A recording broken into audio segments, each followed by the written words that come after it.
Tuesday afternoon to you, 4 o'clock time for Sports4CLE. Some developing Browns news as the Browns have traded Amari Cooper, a pick swap with the Bills. They get back a third-round pick and swap 6th and 7th round picks. But Amari Cooper to the Bills.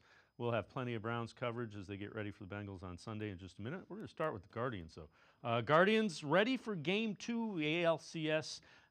Getting ready for it tonight in New York, Yankee Stadium. You always want to get back to even in the series when you're heading home like the Guardians will be for Game 3. Yankees took Game 1 5-2 last night, and the Guardians in some ways were their own worst enemies. Alex Cobb got the start, was scoreless in the third inning. Juan Soto at the plate, and Cobb gets too much of the plate, and Soto doesn't miss it. Solo home run out into the bullpen in the third to make it 1-0. And Cobb banged up as well, had some back stiffness from hip surgery that he had that kept him out most of this year, and it affected his control. Bases loaded, 2 outs, still in the bottom of the third. Joey Cantillo on in relief, and this is not good. Bounces it in, run scores 2-0. Bases get loaded again. Cantillo bounces it in again. Another run scores to make it 3-0 Yankees. Fourth inning, Yankees get it rolling again. Runners at first and third. Aaron Judge, a fly ball, stays in the park, but it will bring in a run. 4-0 Yankees with the lead. Top of the sixth, Brian Rocchio, who's hit well in the postseason, and he turns on one. And this one stays fair, and it has plenty of distance. Solo home run for Rocchio, 4-1. Bottom of the seventh inning, Giancarlo Stanton, who has been hitting real well this postseason, and this one is just mashed. That was out over the plate and elevated, and Stanton didn't miss it. Solo home run to make it 5-1. Top of the eighth, runners at second and third for the Guardians. Stephen Kwan shoots one the other way. A run will score as it went out into left field. RBI for Kwan, who continues to hit the ball very nicely. But with runners at first and third, Will Brennan ends up striking out, and then Jose Ramirez grounds out. The Yankees take Game 1 by a score of 5-2. And the Yankees go ahead in the ALCS best of 7 by a series of 1-0 as you see the final out by Jose Ramirez. So Yankees get Game 1 at home, and really nice pitching job by Rodon. They get the power blasts from both Stanton and Juan Soto. I don't know. He's a veteran player. You know, he's been in the league for a while. I feel like he's a guy who's not scared. He's pounding the strike zone, so he's gonna give you pitches to hit. So I'm just ready. I'm ready to swing every time. I know he's not gonna run away. So as you see in my first at bat, he went 0-2 right away, and then I stayed locked in, got another pitcher, and then drive. That's my mindset all the time. I try to be aggressive because I know I'm gonna get some pitches, and he did. Just hyper focus. I mean, I understand how important each pitch, each moment is. I understand that you're not always going to be successful in those moments, but anything I can do, any bit of information or video or swings, anything I can do to be in my best spot during this moment. Yeah, I mean, it seemed like it was mostly fastball slider, mixed in some changeups, a couple cutters, and like I said, I thought Austin had a good idea and good game plan behind the plate, and I was just throwing to where he wanted me to throw it. So Stephen Vogt, manager for the Guardians, was asked about the pitching struggles as well as starter Alex Cobb kind of tightening up the back from that offseason hip surgery. We're still checking him out. His left hip was really tightening up on him, and a little bit of back spasms going on as well. So we're still checking him out, and just unfortunate that it happened. When Cobb started to feel the tightness in his hip and back spasms, we went out to check on him, make sure he was all right, and he said he was kind of in and out. So we wanted to see if he could get a few more outs, and Joey's done a good job for us coming out of the bullpen, and then that inning just kind of got away from us, and just looked like his command. He looked a little sped up at first, but then just looked like he was having a hard time finding the strike zone. And we've seen Joey the last month and a half been great, and so just very uncharacteristic of him. We talked about this before the series started. These guys work the count. They don't chase a whole lot, and I think if I take something away from tonight, we just need to attack the zone better, and we didn't tonight, and they made us work. Rokio's had a great postseason for us offensively and defensively. He's had a great year defensively and has really stepped up for us. And that's the beauty of this team. We don't stop. Even tonight, where it felt like we were out of it, we got the tying run to the plate multiple times, and this team doesn't quit, and that's what I love the most about them. And I know we're going to come back out tomorrow ready to go and fight like we do. Guardians trying to even it up as games 3, 4, and 5 will be back in Cleveland. Game 2 tonight, though, Yankee Stadium. So Joey Cantillo, rookie, normally a starter, has been used in relief. Tough situation. Came in, bases loaded, couple wild pitches that really let the game get away from him. Cantillo asked about his performance last night. Yeah, no, I wasn't very sharp. Obviously fell behind on guys, regardless of the situation. I mean, Cobb competed his butt off, and then that was a spot you look to be ready for, and yeah, I didn't execute pitches, and the control was not there. You just got to be better next time. That performance was obviously the difference in the game, so that's on me. Just not being sharp, not being good enough in those situations. But I think we're confident in all of our abilities to respond to a game like this, and there's a lot of baseball to be played. No, not at all. I think you got to just go in there and execute your pitches. And I think they have their plan, and they stick to it. They're a good team. That's why they're here. And we all are here for a reason. So it's sticking to your plan and doing what you're supposed to do. And unfortunately, I didn't do that today.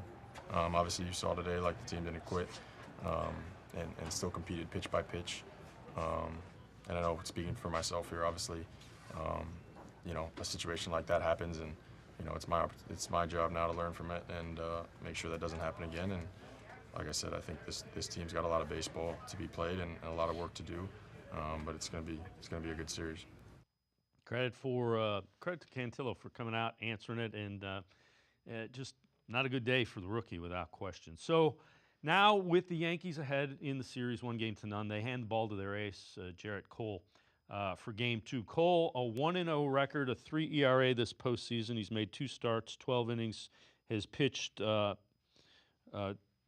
and given up 5 earned runs, 5 runs, 4 of them earned, and 13 hits in those 12 innings of postseason baseball. This is how the Guardians have fared against Cole for their career. So these are career numbers. Again, Cole did start against the Guardians back on August 22nd this year, went 6 innings, allowed no runs, 1 hit, walked 5, struck out 2, 6-0 Yankees win.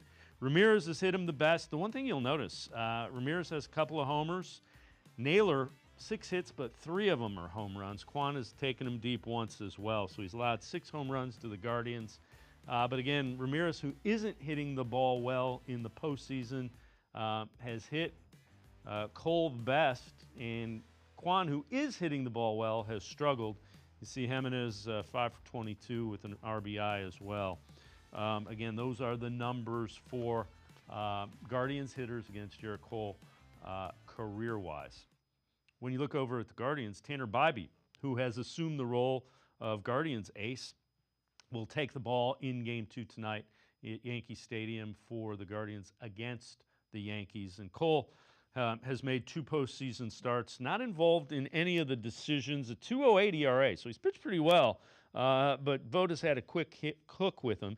He's allowed 8 hits, 2 runs, 1 home run, and 8 2/3 inning pitched, 9 strikeouts, 3 walks in his 2 postseason starts. Bybee did not pitch against the Yankees this year. He did face them once as a rookie, and you see those numbers. Volpe hit a home run against him. Also a hit. Torres 1 for 3, Soto 1 for 2, Rizzo 1 for 2, Cabrera 1 for 2. As Bybee went 5 1/3 against him, gave up 2 runs when he pitched against him last year. Aaron Judge, and Chisholm have not faced Bybee. Tanner Bybee talked about getting the ball to face the Yankees in Game 2. the nerves go away a little bit and you can kind of stay within yourself a little more. I think obviously the first one, a lot of adrenaline, first time. I mean, game one of the postseason. I mean, it's very, very high energy. Second time, emotions went down a little bit. I mean, I was a little bit off, but I mean, I feel like I battled enough to keep the confidence. And I think game three, I mean, I say third time's a charm. Yeah, I mean, I always want to pitch as long as I can. Like, if I could, obviously, every starting pitcher wants to go 9. They want to go 7, 8, 9 innings. But I think in the postseason, I mean, I don't think there's really much to handle. I mean, we've had a historic bullpen, and my job is to hand the ball to them. My job is to be as stingy as possible, give the ball to all those guys back there that have been the best bullpen in a lot of years. Obviously, they're really good hitters, and it's super challenging. Of course, the park, the atmosphere, it's all super cool, and it's super fun because it's pretty unique for the other 29 stadiums. But I feel like for me, if I just execute what my strengths are and what our plan is, I don't know if it's super outlier. I mean, they are outliers as human beings, but I think for me, you can't look at it like that because we're pretty much coworkers. Yeah, I mean, body's holding up pretty well. I think usually when I step on that rubber, usually a lot of those body feeling bad is erased by adrenaline. But I mean, I think this is a personal record of innings for me by like 30 or something like that. So the body's holding up pretty well. Bobby's job, keep it close against the ace, Jarrett Cole, get it to the bullpen. And Stephen Vogt stayed away from using Cade Smith and Classe and that crew, Gaddis and Hedges and Heron, to get this to the bullpen and keep that bullpen rested, a much-needed day. Again, Guardians trying to even it up at a game apiece. Next 3 are in Cleveland at Progressive Field. We're going to step aside, take a quick time out. We turn our attention to the Browns. Browns beat reporter Mary Kay Cabot straight ahead on Sports4CLE. Stay with us. Come back to go forward. Back to learning new things. Back to pursuing your dreams. Tri-C has flexible learning options to fit your life. And every year, more than 1,000 local companies provide Tri-C students with real-world learning. The right education can boost your lifetime earning power by hundreds of thousands of dollars. Start now with a college education you can afford. Tri-C, where futures begin.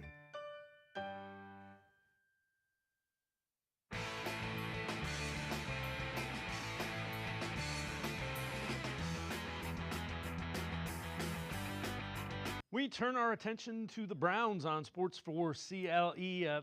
Another disappointing loss in Philadelphia against the Eagles. This was about the only real positive that came out of the game against the Eagles. Brian Baldinger taking a look at Myles Garrett and how the Browns got a touchdown on the board. This is Myles Garrett, number 95. This is Jake Elliott attempting a 57-yard field goal attempt. When Myles does this, just a Superman act right here, jumping right over Lovato and Steen, just using his athletic ability. The leap, how he's right there, just on one toe. That's all he is. He just jumped over the line, and then he puts the paw up, and over here is former Eagle Rodney McLeod, and he picks up a convoy, and he goes 50 yards for the Browns' only touchdown of the day. But the reigning defensive player of the year did his part. With that, let's welcome in Mary Kay Cabot, Browns beat reporter for Plain Dealer, cleveland.com. Mary Kay, the amazing thing about that, there's video of that because that's almost exactly what he did against the Colts last year. Yes, it's pretty incredible to watch him do it. And I've said all that box jumping that he's done in the offseason absolutely comes in handy there. And they've got their little technique, how they do it. You know, they hold down the long snapper. It almost seems to me that the league would want to take a look at this and see if they consider it to be a legal play over time. But right now it's legal. They kind of have it down, and I'm sure it's probably not the last time they'll attempt it this year. Yeah, well, it'll be called the Myles Garrett special teams rule. Just some takeaways from that game against the Eagles. Yeah, you know, really, when I look at it, it comes down to, once again, so many mistakes at the end, 2 false starts at the end. The Browns had their issues and problems on the offensive line. Deshaun certainly wasn't perfect in that game, but here's my feeling on it. And I agree with not benching him right now because for a lot of different reasons that we can get into. But when I look at that game, what I see is a quarterback who went 11 of 12 for 122 yards in the second half to get his team in position to win the game. He got them in a 3rd and goal from the 3 late in the game with a chance to win the football game, and they basically self-destructed there. So that's what you expect him to do. That's what you need him to do. And that doesn't necessarily say to me, he's got no merit left. He's got no value. Stick a fork in him. He's broken. He's finished. He's done. I think there are so many problems on this offense. And of course, there are some problems on this defense as well. I don't think the quick fix is to turn this thing over to Jameis Winston right now. Yeah, they're doing things. The NFL, it's usually a play or two. You know, the margins between winning and losing are small, and they're doing things that bad football teams do. They're making 3rd and 3, 3rd and 8, and then 3rd and 12, and they're making all the mistakes at critical times. Yes, they are. And all 7 penalties were offensive penalties, and 4 of those came in the fourth quarter with the game on the line in the clutch. Now, some of that, of course, is they had so much adversity on that offensive line. You start out the game, you bench Zach Zinter, in part because he has a knee injury, but in part because he has been struggling a little bit against some of the best defensive tackles in the NFL. And so you think you have a good plan with Michael Dunn at guard and then Nick Harris at center. And then Nick Harris goes out. You've got to move Michael Dunn to center where he's never snapped the ball to Deshaun Watson. I'm surprised they didn't have 3 snaps over his head and 3 fumbled exchanges. I mean, actually, I thought Michael Dunn did a really nice job. But they get to the end of the game and they blew up a little bit there with those false starts. I mean, there's no way that you can do exactly what you wanted to do there when you are committing those penalties. So that's what I see in terms of just the mistakes that have continued. And I don't know that they're going to get any better anytime soon. All right, this is from Pro Football Focus, why your team won or lost in Week 6. Browns, the offensive line has struggled all season, and that continued by allowing 16 pressures, 3 sacks against the Eagles. And again, I think some of the reasons for that are because nobody is really healthy. Maybe Joel Bitonio, but everybody is dealing with some sort of this hurts, this guy's less than 100%. His knee's not there. It's a tough way to play when you're not 100%. But the other flip side of that is nobody in the league cares.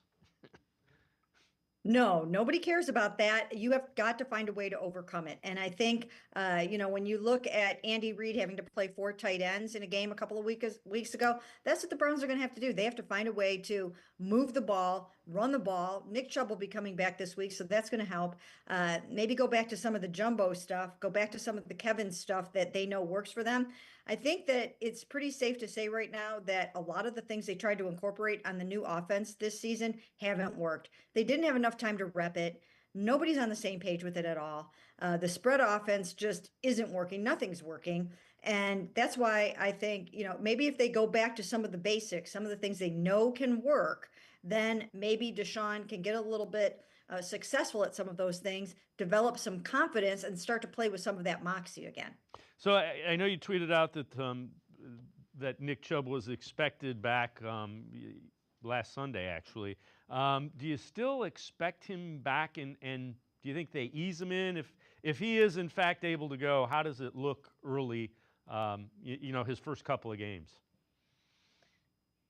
I don't know that he'll carry the ball 25 times, but I do think that they'll get him in there and maybe give him a dozen runs at first and see how it goes. And then if he feels fine, maybe he gets a little bit more.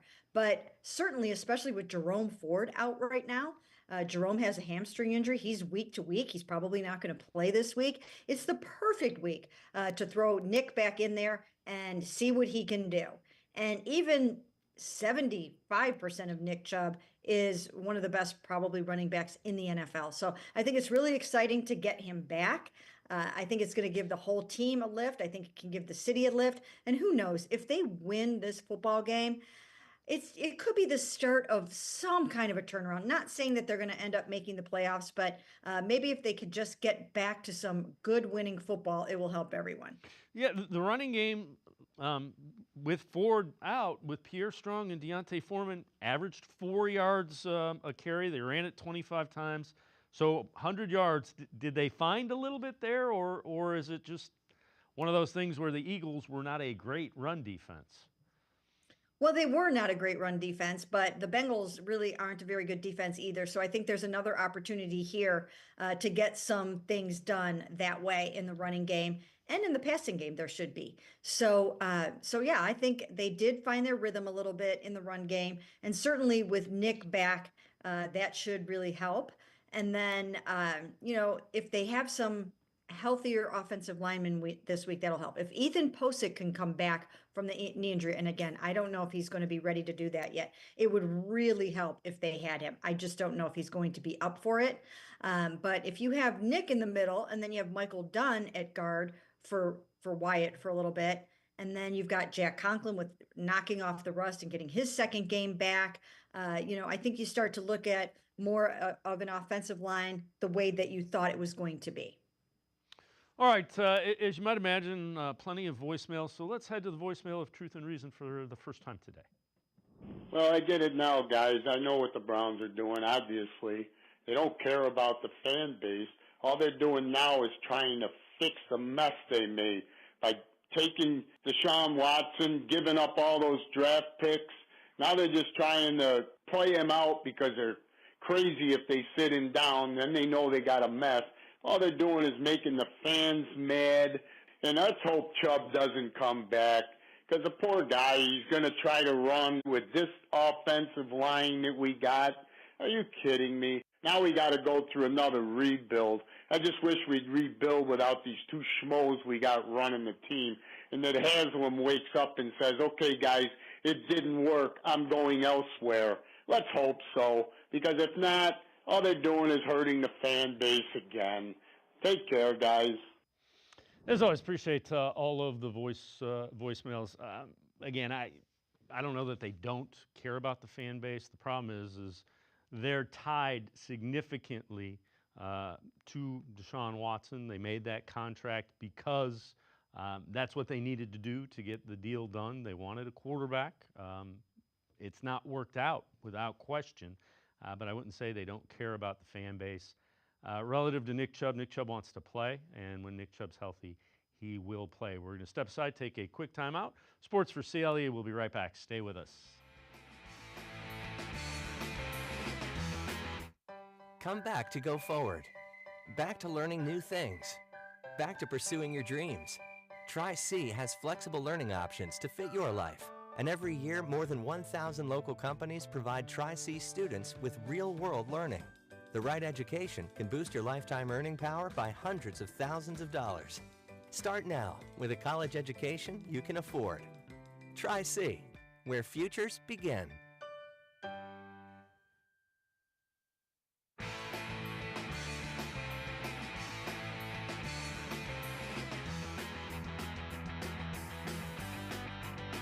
We continue talking Browns on Sports4CLE. A little earlier this afternoon, sign of where the Browns are headed. Browns agree to trade Amari Cooper along with a 6th-round pick in 2025 to the Buffalo Bills.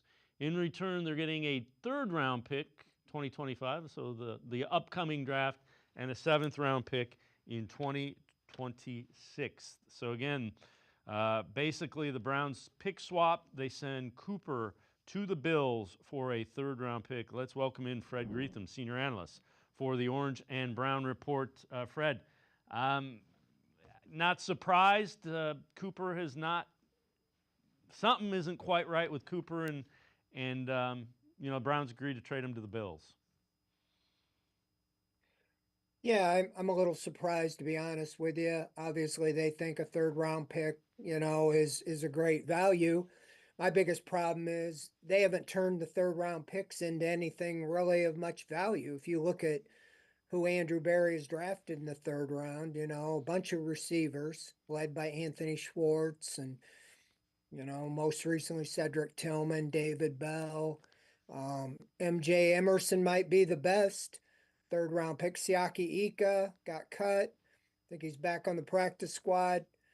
Jordan Elliott, but I wrote a column today. It's on the OBR.com, and it's about they got some big decisions to make. What are they going to do? Because this will determine the future. And evidently, they've started to make decisions. Players that they aren't figuring are going to be part of this team next year, they're moving on. And, it's hard to see giving up at 1-5. They will say they are not, even though statistically you're probably done. Think about it. When I was writing that column, they have to go 8-3 just to have a winning record, and they have all 6 AFC North teams. And so it's a daunting task even to get above the 500 mark. So most people assume the second half of the schedule was the gauntlet. And now, they've made some decisions, decided to go for it. Amari Cooper, 5-time Pro Bowler, probably the most reliable, best receiver they had, despite his drops this year. He'll probably go light it up with Josh Allen. I'm surprised again you trade him to a team in your division, but or in the conference, but that's what they've done. And it's sending a signal. I'm sure that the fans look at this and say they wish that there was somebody else being traded, but it's just they're stuck with number 4 right now. All right. Here's another thing. So some of the national people have suggested that it might be time to move on from Myles Garrett. I don't know about that. But this is from Spotrac. What it would look like if the Browns did trade Myles Garrett to anybody. The new team acquires a lot of money. This year it's only $806,000. Next year, $19.8 million. 2026, $25 million. Browns would take dead cap hits of $19.3 and $36.2 million. I don't think there's any way that they're trading Myles Garrett. He's continued to play at an elite level, and you certainly don't get rid of elite players when you're trying to build something back up. Yeah, to be honest, I don't I don't know how you get better anyway trading Myles Garrett. As far as Amari Cooper, for the short term, I don't see how that helps your team. They'll say, oh, this will allow Jamari Thrash to play or Cedric Tillman to play, but there's a reason they haven't been on the field, because they haven't been able to beat out guys like Elijah Moore, who really hasn't done a whole lot. And so, to me, it just seems like the value, they feel like, okay, a 3rd round pick will help us with ammunition, because any way they look at it, it's got to be in their thoughts that if they're going to start over with a new quarterback in the draft, you do have a 1st round pick, but you probably have to pick at least in the top 5 to get who you want, if not being the 1st pick in the draft. Because usually when there's a no doubt quarterback available, either a team drafts them with the 1st pick or they trade everything they can get to get that pick.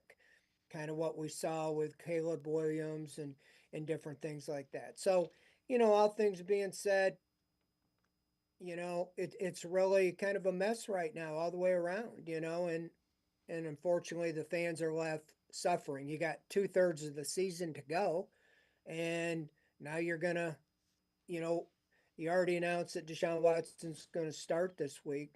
You're kind of sending in a signal that you're starting the road to giving up. So I don't know what the future will hold here in the next couple weeks. All right, let's head to the voicemail of Truth and Reason. It's sad that the Browns are only semi-competitive against mediocre teams. But I just wanted to reiterate that I don't think Deshaun Watson is the problem or deserves all the blame. Now, the argument can be made is if he's still elite. Well, the guy is playing pretty good on a bad team. I'm not ready to give up on Deshaun just yet.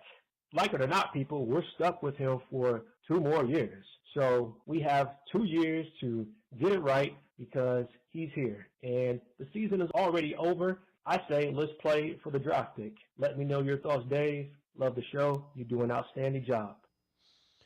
As always, appreciate all the voicemails. Fred, we'll get into the whole Deshaun Watson thing and that next segment. I don't know.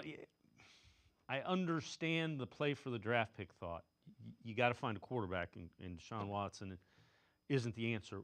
The problem I have, and we'll get into this next segment as well, how do you sell that to the 52 guys in the locker room that are going out and getting banged up and beat up and busted bones playing games? How do you sell that to them? It's a good question. All the way around, it's not good. You got 11 games to go, and you're running out the same thing. And just like the caller said, it's not all on Watson. I mean, he's been sacked 31 times, been knocked down probably over 50 times. He's a little gun shy, I'm sure, but when he has a play to make, somebody lets him down. Cooper had 10 drops. Judy dropped a touchdown pass a week or so ago. And it just seems like mistakes all the way around, offensive line, false starts, holding. It is a team effort, but I don't know. I think you've seen a little bit of wearing on the defense that they are not playing like they did last year. And I think in the back of their minds, they got to be wondering, even if we hold a team in check, that is the offense being able to deliver? I mean, those are historic numbers. That's what I can't wrap my fingers around. I said on your show several times, and I wrote about it, that I didn't feel Deshaun Watson had to be elite to get the Browns the playoff. They had a good enough team if he was just average. But you've seen the numbers. They're historically bad. And so the guys on the team see that. They're in it every day. They say the right things. Deontay Foreman said a lot of positive about him on Monday. But the reality is you're 1-5 and you can't score any points. And so it just seems like the Browns are on this track where they're just determined to just try to work their way out of it. And we might not see any way to get out of it, but we'll see. I think that's what they're going to do, is determine who their core is and who they're going to go, ahead with. And the guys that they've decided aren't going to be here, they're going to move on. It's obvious that Amari Cooper was in the last year. They didn't extend him. They gave him a chance to earn more money this year with a bonus. And, that kind of, I don't know if that travels to Buffalo or what, but they weren't bringing him back. I thought he has another good year. He said he wanted to finish his career here. So that ship has sailed. So I think you're going to see more of these moves. They're going to better out who they want to build around, and we might see wholesale changes. Fred Greetham and I are going to step aside, take a quick time out. On the other side of the break, we'll head back to the voicemail of Truth and Reason, get a little bit more into the Deshaun Watson question. Sports for CLE. We'll be right back. Stay with us. You know what I think? I don't think you have the stones. Oh, I've got the stones. I think you're the one that don't have the stones. Let's settle this once and for all. Amble up to the 4 new Ohio Lottery scratch-offs with all kinds of stones. Gemstones. Diamond, emerald, sapphire, and ruby 10s. $10 each. 10 times multipliers. 2 fast spots for quick draw wins of up to $100 and a $500,000 grand prize. Which one will you get when you order them up? Well, that's just the luck of the draw.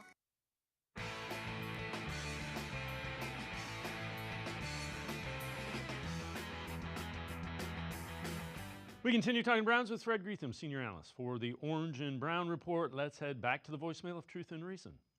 Hey guys, that two-time coach of the year, he's got it made, because right now nobody blames him. They're blaming Deshaun Watson. That way he could still do stupid calls down in the goal line, stupid timeouts, stupid play calling, no discipline on the team. He doesn't have to take any of the blame because everybody's blaming Watson. So we'll bring him back next year and we'll do the same thing again. Doesn't anybody realize that with this guy? He doesn't do anything. We've been saying that. He doesn't do nothing. Why don't he just quit or stay home? Take care. As always, appreciate all the voicemails. Fred, there were some, and I'm not a second guess play calling very often. The jet sweep to Cedric Tillman, that one I was like, what? You had so I get where people are coming from. I guess the question is, do you think there's any way that Kevin Stefanski loses his job because of the whole Deshaun Watson thing? You know, I get asked this a lot on shows and different things. And, you know, they say that they're saying, well, Jimmy Haslam is dictating because of the money that he plays Deshaun Watson. And I disagree with that. I mean, I believe Stefanski when he said that he makes the football decisions. He might know where they're coming from, but he just got a contract extension. And if he really believed that there was a better way to go than Deshaun Watson right now, then he would do it if he really makes the decisions. So the other side of the coin is if even though he's lying and that Jimmy Haslam is telling him he has to play Watson, which I don't think is the case, then he wouldn't have to worry about getting fired or losing his job because he's just obeying orders. So you can't have it both ways. So he's very slow in making quarterback changes. We saw that when Baker Mayfield was clearly injured that year and he had Case Keenum. He did not go to him other than the one game that Mayfield was declared out. And for whatever reason, he just doesn't think they need to make a change at this point. Now, that could change some point in the game. They got 3 home games coming up. It could get very ugly with the fans, you know, and Watson. You have an unpopular quarterback to begin with, but he's playing historically bad. So I do think Stefanski gets too cute. They're running the ball north and south, and they get to 3rd and 1, and you bring in Jameis Winston, have him do a jet sweep pitch to Cedric Tillman, who has done very little this year, let alone, you know, running on a sweep. So you lose 5 yards, you know, and you have to settle for a field goal. You know, so there's always going to be second guessing on the play calling, but he's gonna do it. And when it's working, everybody's happy, but when it's not, it really kind of magnifies the whole thing. So it really is. I don't know if we're getting to it, but I think Haslam likes the idea of having guys that are kind of working on the same page. Younger guys feel like they can grow and get better as they get longer in this position. But right now it's not working, and I don't think, you know, it's been a disaster, but I don't know if you want to totally overreact right now. Yeah, and I go back and forth. I think they're still in agreement, and I think that means Haslam, Berry, and Stefanski. I don't think there's a division between those three that it's time to move on from Deshaun Watson. I think the fan base has seen enough of it, but I think they're trying to see, is there any way that we can make this at least acceptable so we don't take meteoric crater hits in our salary cap the next 2 years with dead cap money? Yeah, I mean, there's so many things to consider, and that was all part of the deal. They thought they, you know, had their 10-year quarterback here, and you know, I can't explain it, how a guy 29 years old, you know, in the peak, at least age for an NFL quarterback, could be, you know, mentioned in the names of Jamarcus Russell and Achilles Smith and all those for playing such a low level. Sure, he's had a lot of sacks and not help from a lot of people on the team. But still, you've seen around the league, guys are able to make plays and do some things on their own, even if they don't have a lot of support. So, it's really a head scratcher. You know, they went out, they thought this was the answer. Now they have to lie in the bed that they made, and it's not pretty right now. All right, so you mentioned historically bad offensive play. This will give you an idea of what, how historically bad, if you will.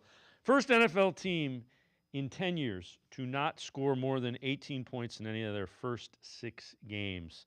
Rodney McLeod, he plays safety on the defensive side of the ball, has as many touchdowns as any offensive player. And that, in a nutshell, tells you where this team is at 1-5.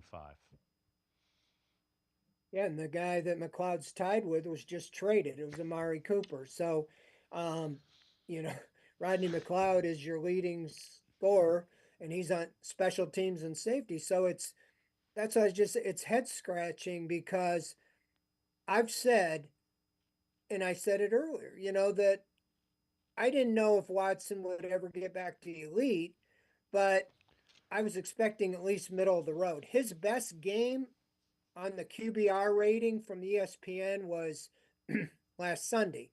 And it was like he was 21st, I think, in the NFL last week, which was the highest he had been in ranks, which is bottom third still. It's still not even really middle of the road. So despite all the things we talked about, other players on the team and lack of help, it's still coming down to the areas he's being evaluated statistically. It's historically bad. I've seen it where they had 760 quarterbacks and he was like in the bottom 5.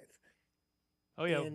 I don't know how many years. And so it's just hard to explain. You could think, okay, he's not playing good, but how you're playing that bad.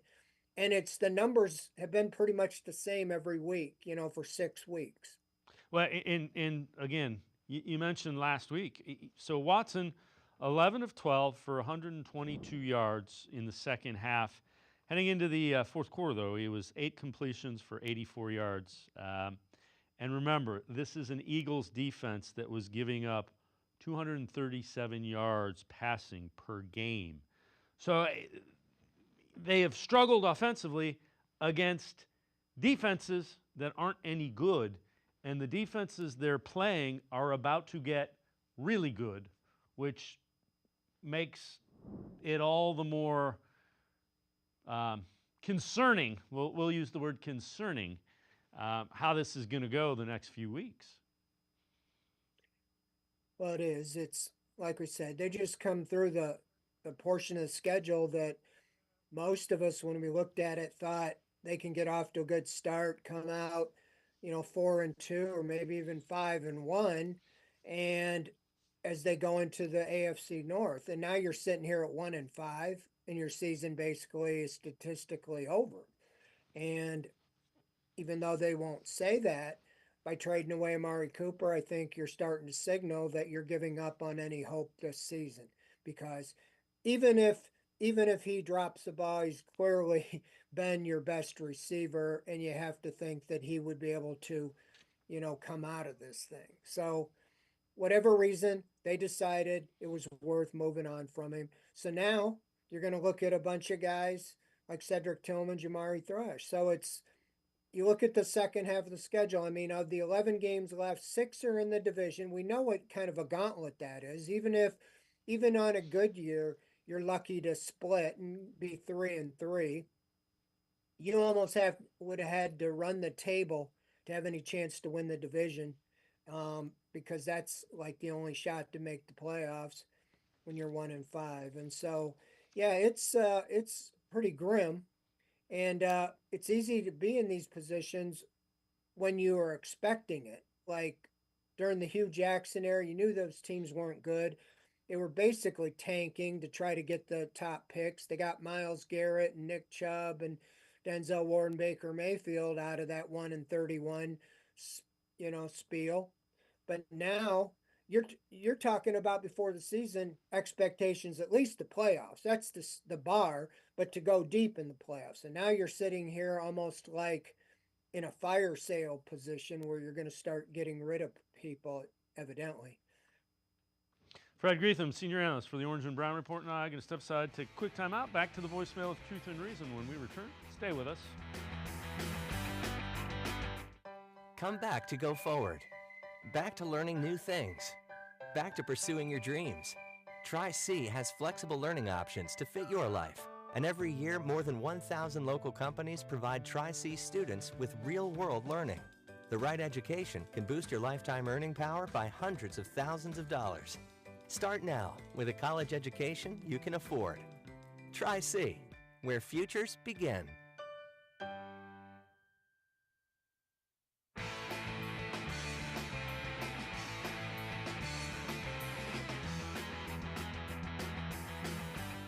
We continue talking Browns with Fred Greetham, senior analyst for the Orange and Brown Report. Let's head back to the voicemail of Truth and Reason. I heard you talk last night. You guys were grading our coaching staff and everything. Are you kidding me? Everybody gets an F, maybe an F minus. I mean, there's nothing good. If you've looked at this, have you watched anything? 1 and 5, we are last in everything. Penalties, mistakes, stupid calls by our coach, no talent. I mean, come on, you're going to give somebody a C minus. They don't deserve anything but an F minus. And we're not getting any better. I don't know where you guys are looking, but we aren't getting any better. Take care. As always, we appreciate the Rochester contingent. Fred, I believe, and I didn't grade anybody, I believe Scott said it was a C minus for the defense. Again, if you're going to argue that any facet of this team is what was expected, I can't. No, it hasn't been. No, I mean, the defense we thought was going to keep them in games because they did last year, brought back basically the same group with the addition of Quentin Jefferson and Michael Hall. Michael Hall obviously didn't play until the other day because of the suspension, but nobody really has played to, the corners. I wouldn't say Martin Emerson has been taking a step that everybody's expecting him to, he's getting a lot of hype of moving to the Pro Bowl in his third year. I think he's taking a step back. You see him getting beat over and over by wide receivers. Greg Newsome is kind of the same with him. Denzel Ward's been the best, but he constantly, gets dinged up. And then you look at the front, you thought if that's the engine, you really expected, more out of the inside guys, Tomlinson, Shelby Harris, and, then with Miles and Zadarius, getting more pressure, and Okoronkwo.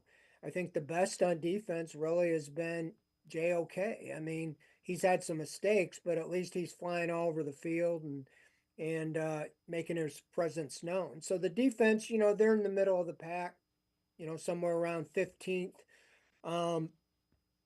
It's okay if you got an elite offense, but this offense, as we know, is dead last, 32nd in the NFL. So the defense isn't carrying the team.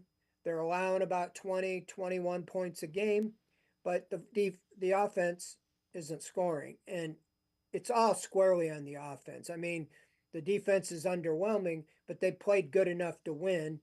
Like I said, if the offense just scores 21 or 22 points, they win 3 more games. So when you don't score 20, you're not going to win hardly any games in the NFL. And so these numbers on the scoring average are down there in the Hugh Jackson era, 14, 15 a game, just really bad. All right. You mentioned the article that you wrote, needing to make some decisions moving forward that will determine the direction of the team for years to come. We've mentioned the Amari Cooper trade, so we know which way they're heading.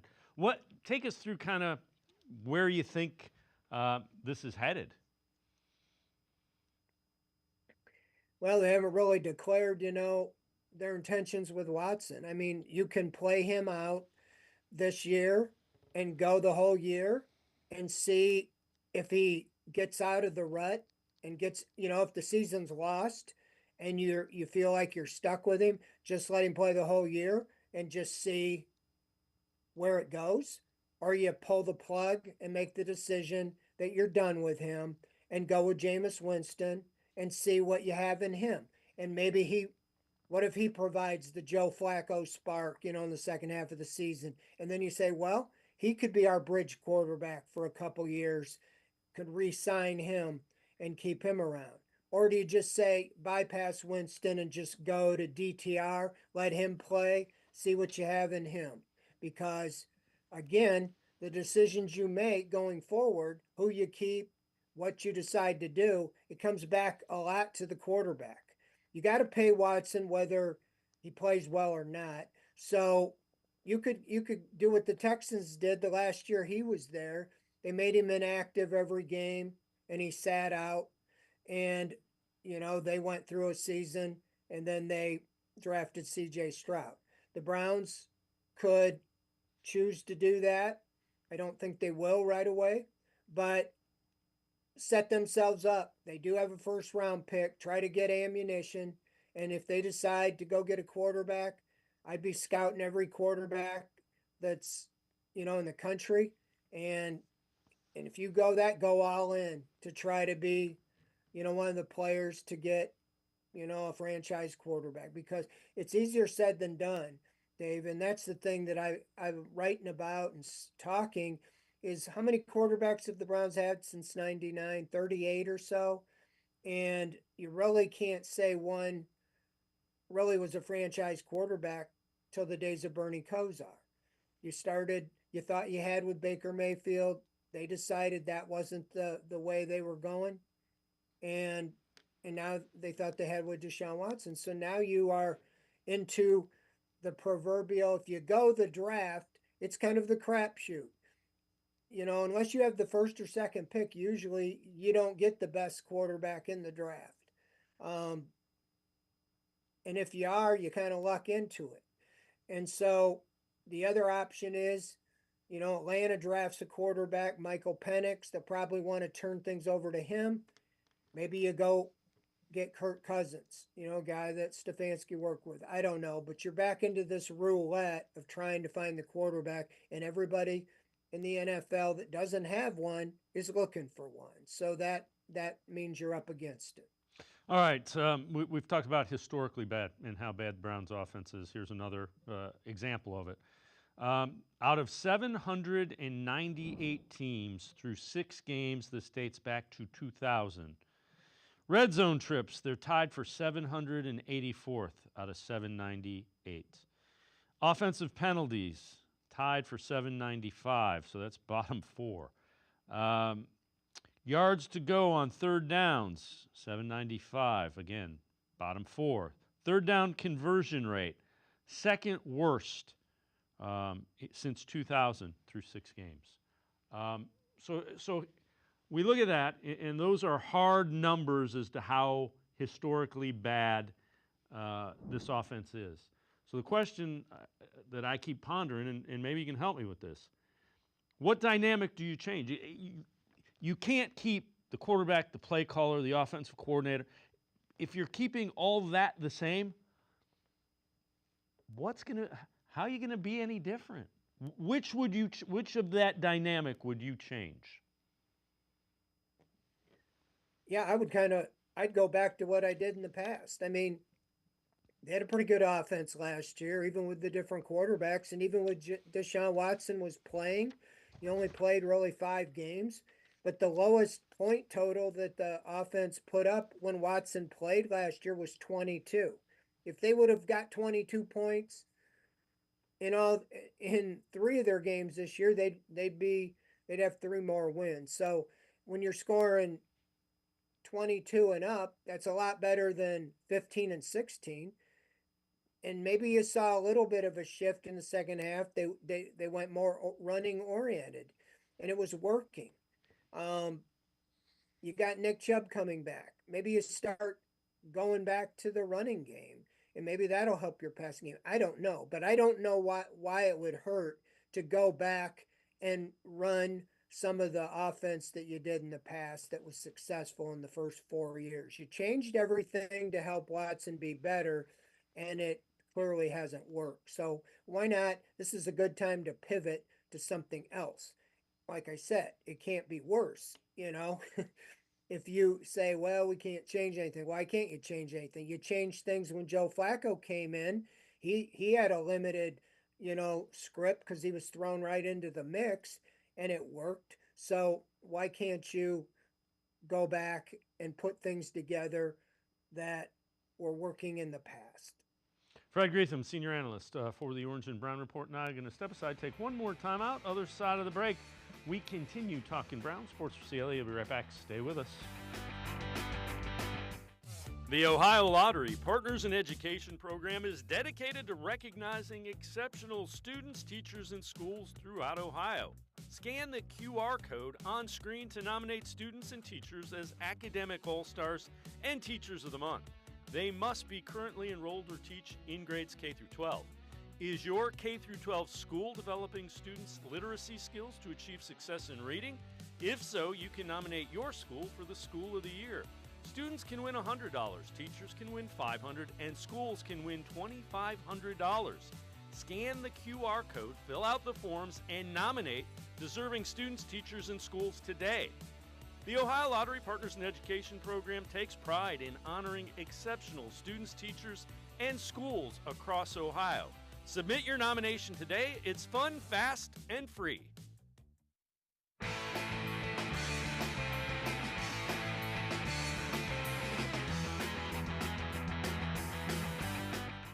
We continue talking Browns with Fred Greetham, senior analyst for the Orange and Brown Report. This is courtesy of Carlin versus Joe. And the question is posed, what do the Browns need to do moving forward this season?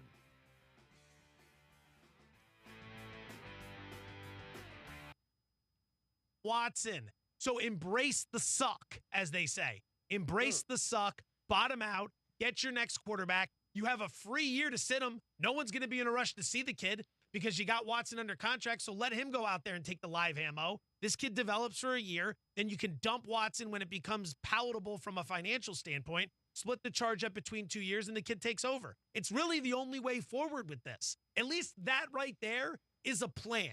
I haven't heard anything coming out of Cleveland that makes more sense than that, and I just came up with that in the last 5 minutes. Well, Fred, the thing is then you're punting on an additional season. And again, the extensions for Andrew Berry and Kevin Stefanski, the idea behind that is all right, you kind of got us to mediocre, make them a consistent playoff team. And instead it's like mediocre, now we're back down to struggling. Yeah, and, a lot of it was banked on thinking this was a great roster. There's some good players in it, but most of the best players on this roster were here before Andrew Berry got here. We talked about Nick Chubb, Myles Garrett, David Njoku, Joel Bitonio, Denzel Ward. And what gives you confidence that they would get it right? They haven't had a top pick or pick for a quarterback, but you think of what it takes to start over. Sure, teams can turn it around in a hurry. You get the right guy. C.J. Stroud, Houston. Jaden Daniels, Washington. But then for every one of those guys, there's a guy that doesn't pan out. So, yeah, I don't think that anybody wants to see him.